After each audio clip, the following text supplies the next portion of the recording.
Isang mainit na pagbati sa lahat ng ating mga kababayan. Napaka-importanting pagtatalakay ang gagawin po natin ngayon.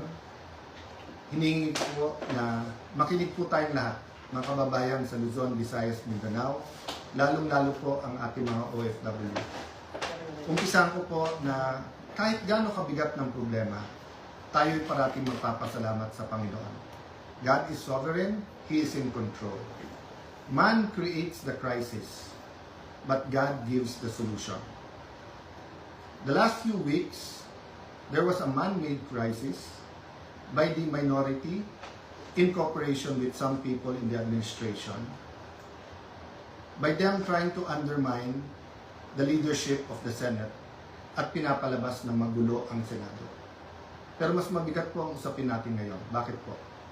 Dahil may tanong po tayo. Una, has Philippine democracy died again? Pangalawang tanong, binasura po ba ang Philippine Constitution? Bakit po ito tinatanong? Simple po, ang nakalagay sa konstitusyon ng Pilipinas, pwedeng mag-conduct ng business ang Senado by a majority of all its members. Ang majority po ng 24 ay 13 po.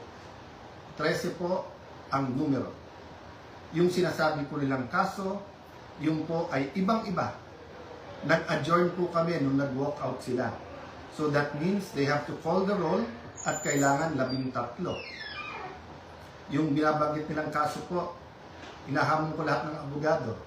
It is not applicable kasi doon po tuloy-tuloy yung sesyon. Tinigil tapos sinabing may continuing quorum po sila. Tayo po, malinaw na malinaw sa records, ay nag-adjourn last Tuesday at sinabi na tayo ay muling magre-resume ng alas 5 ng Lunes. So, what is the point of going through this?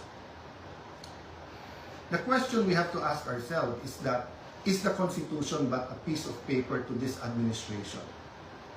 Has the judiciary ceased to function? Wala na bang Senado? Yun na po ba ang pananaw ng ating administrasyon? Ang tingin ba po ng 12 senador ay basta't kakampi mo ang Malacanang ay wala ng batas? Kung titingnan niyo po ang Rule 1 and 2 ng Senado, na ayon to sa Philippine Constitution, para i-elect ang Senate President at ang Senate President Pro Tem o Pro Tempore, ay